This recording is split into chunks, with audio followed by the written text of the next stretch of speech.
Hello dear students, today we are going to learn about Neonatal Respiratory Distress Syndrome. It is also known as NRDS, and this is one of the most common causes of respiratory distress in preterm babies. And understanding it properly can significantly improve the outcomes in neonatal care. Now, come to the pathogenesis of the NRDS.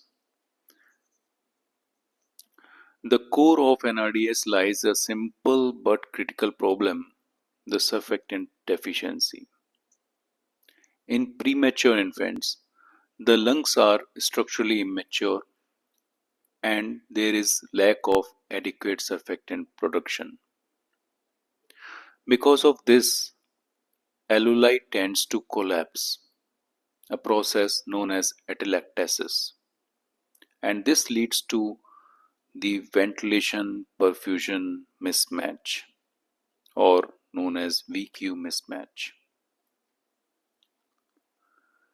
This further leads to the hypoxemia and hypercarbia, that is fall in oxygen saturation and increase in CO2 concentration in the blood. As this condition progresses, it triggers the respiratory and metabolic acidosis. This acidosis then causes the pulmonary vasoconstriction, which leads to damage in the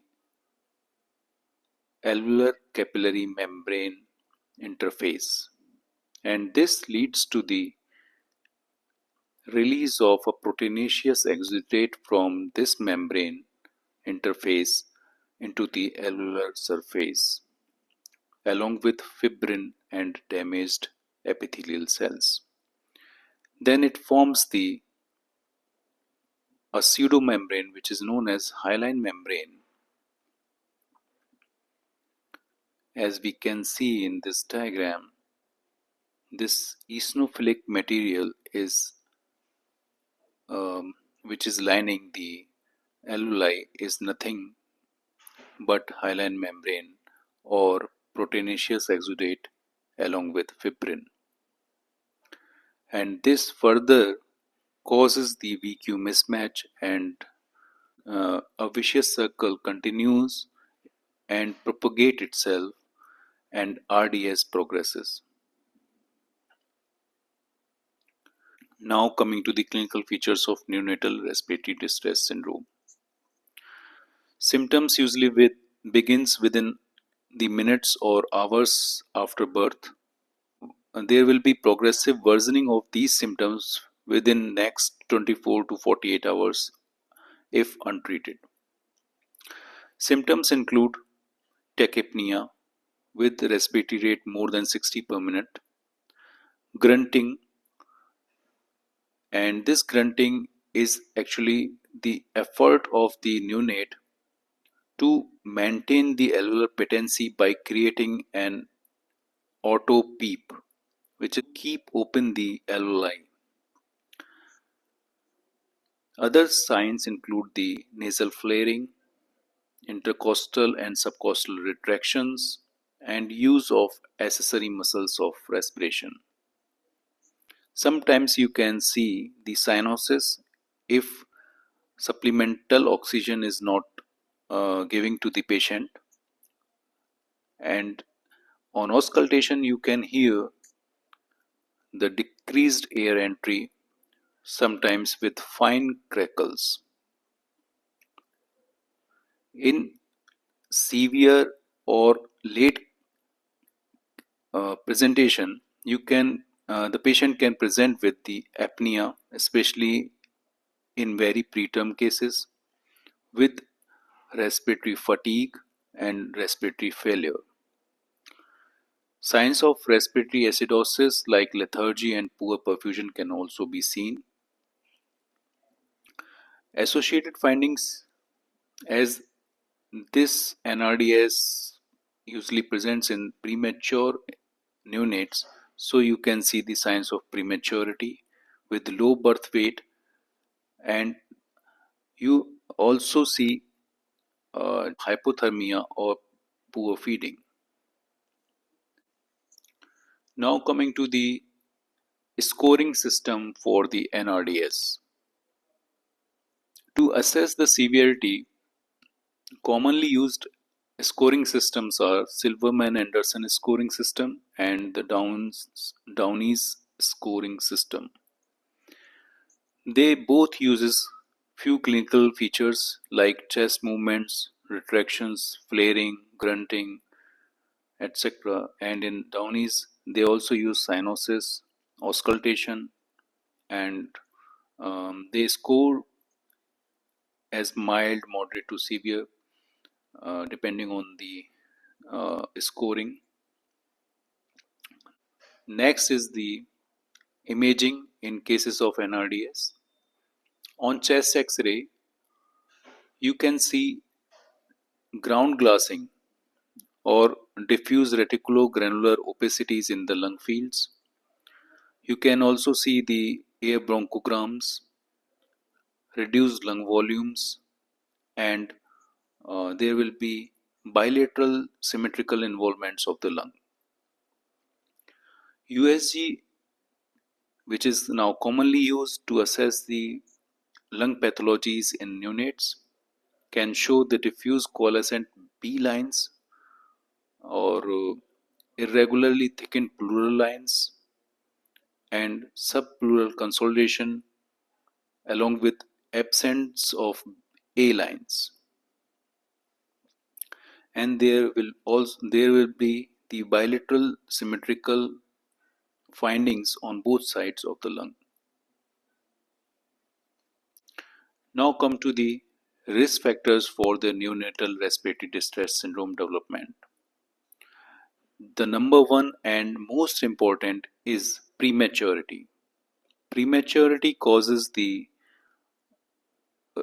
underdevelopment of lungs and type 2 pneumocytes, which causes the reduced surfactant production, surfactant availability, and this causes the neonatal respiratory distress syndrome. Second is the maternal diabetes.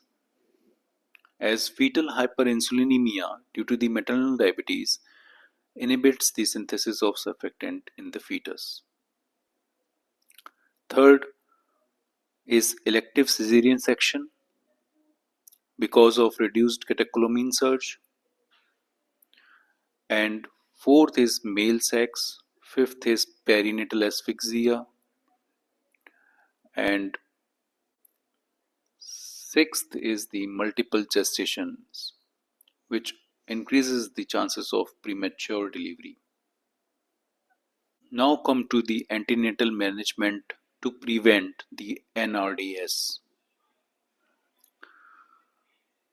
First and most important is the use of antenatal corticosteroids in the mother which are going to deliver a preterm neonate, and it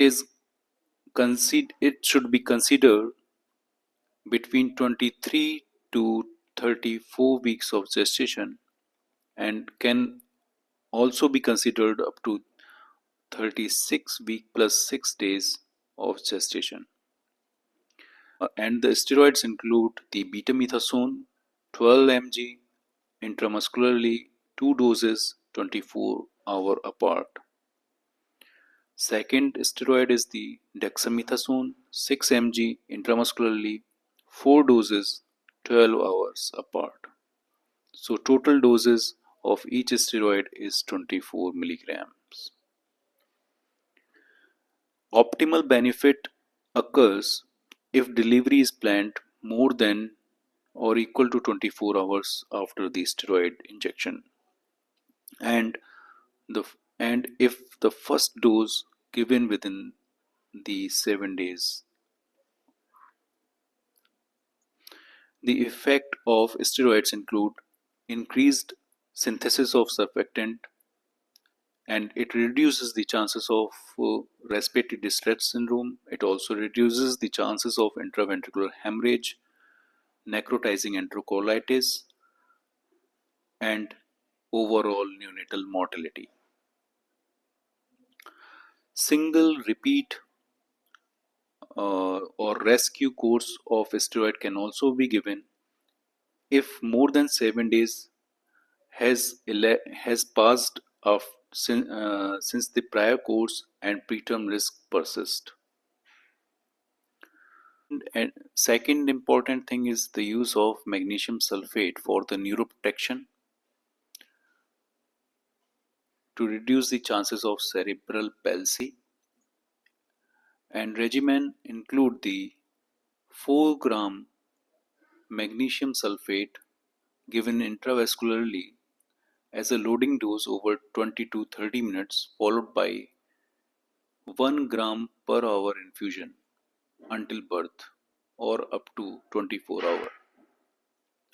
Its primary role is reduction in the risk of cerebral palsy, but we have to monitor for the toxicity like loss of reflexes, respiratory depression, and reduced urine output. Third short-term measure can be used is use of tocolytics. Its purpose is to delay the delivery approximately 48 hours to complete steroid course, and it include the nifedipine, indomethacin, and atosiban. Contraindications for the use of tocolytics include chorioamnionitis, severe preeclampsia, and fetal distress. Fourth is the use of antibiotics to prevent the infection in premature rupture of membranes. And fifth is the maternal and fetal optimization like control of diabetes, hypertension, anemia, and avoid any unnecessary early delivery, and also maintenance of adequate maternal oxygenation and perfusion. And one of the most important thing is the in utero transfer to the tertiary care center where NICU facilities are available should be considered. Now come to the oxygen therapy in NRDS. Oxygen therapy should be started immediately with air blended oxygen, not pure oxygen should not be used, and FiO2 should be started around 21 to 30% and guided according to the pulse oximetry findings. Preductal SpO2 monitoring should be done, especially in the right hand oximetry for accurate monitoring. And early CPAP is the cornerstone of the oxygen therapy in the NRDS. And early CPAP should be started in any spontaneously breathing infant with pressure setting around 5 to 6 centimeters of water, and it helps in the maintenance of functional residual capacity by preventing the collapse of the alveoli, especially the smaller one. CPAP can be escalated if there is inadequate oxygenation, and it can be escalated up to 7 to 8 centimeters of water. CPAP failure can be seen in some cases if FiO2 requirements are on increasing, with FiO2 requirement becomes more than 30% to 40%, with severe distress, apnea, and acidosis. Then we have to rescue we have to give the early rescue surfactant therapy and consider for the mechanical ventilation after intubation if there is persistent hypoxia, hypercapnia, or recurrent apnea despite of non-invasive support. Lung protective mechanical ventilation strategies should be used, which include the use of low tidal volumes, that is 4 to 6 milliliter per kg, to minimize the volutrauma which can occur easily, especially in underdeveloped lungs in preterm neonates. And then adequate PEEP of around 5 to 6 centimeters of water can be used to recruit the collapsed alveoli, along with permissive hypercapnia to prevent the oxygen toxicity. We can permit PaCO2 of around 45 to 60 millimeters of mercury if there is no metabolic acidosis, or acidosis can be permissive up to 7.25 or more. And we should target gentle modes of ventilation, like volume targeted mode of ventilation, and avoid high FiO2, especially more than 60%, because there is chances of oxygen toxicity. Along with these mechanical ventilation and CPAP measures, continuous ABG monitoring, SpO2 monitoring, and clinical monitoring should be considered and continued. And weaning protocol should be considered if there is reduced FiO2 need as soon as possible. Now come to the surfactant therapy in NRDS. Surfactant therapy should be given as early as possible, especially within 1 to 2 hours of the uh, initial diagnosis of NRDS, especially 1 to 2 hours after birth, after initial stabilization. And the commonly available surfactant molecules are animal derived, include the Baractant or Survanta, Poractant alpha or Curosurf, Calfactant or Enfasurf, and synthetic molecules like Leucinactant. And initial doses include 100 mg per kg of Baractant and 200 mg per kg of Poractant alpha. Common methods of administration nowadays include LISA, that is less invasive surfactant administration, with the catheter, a thin catheter inserted along with the continued CPAP support.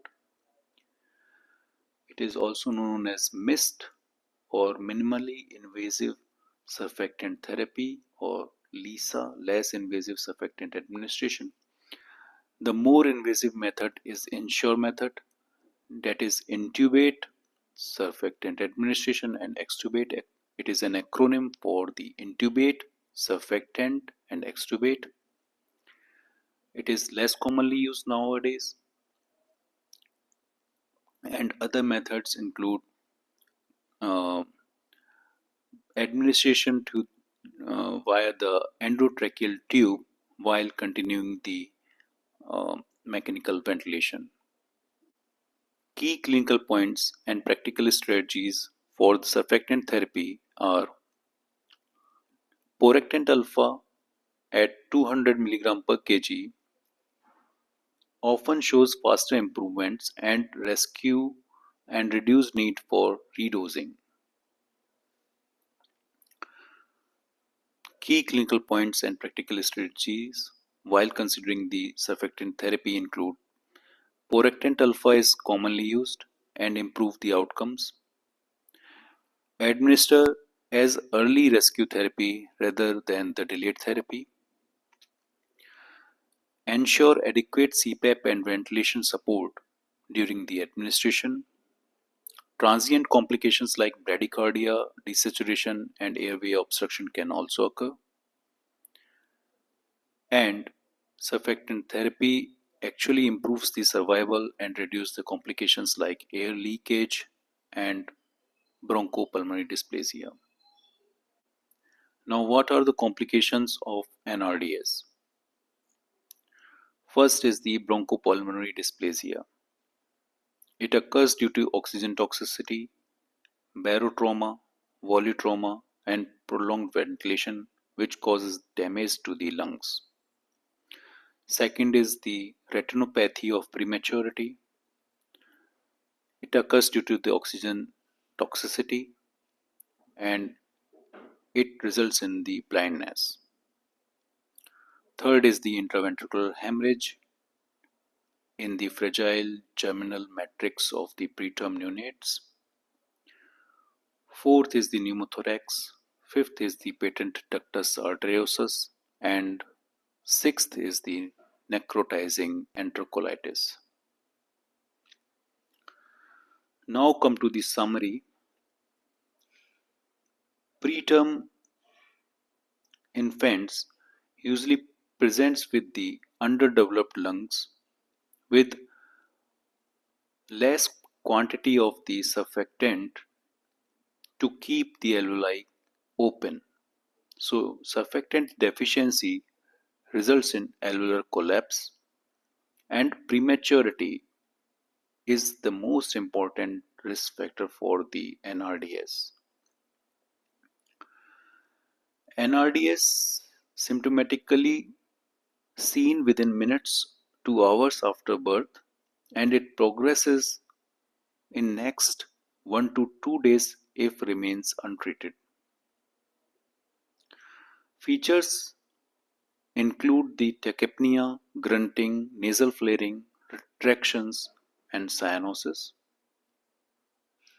Chest X-ray shows ground glassing on both lung fields. Ultrasound imaging shows the diffuse white lung with B lines and absent A lines. Management include the use of blended oxygen with early CPAP, which is the first line therapy, use of surfactant as an early rescue therapy, and use of mechanical ventilation if respiratory failure is imminent. Complications include bronchopulmonary dysplasia, retinopathy of prematurity, and intraventricular hemorrhage. So that is all for today. Thank you.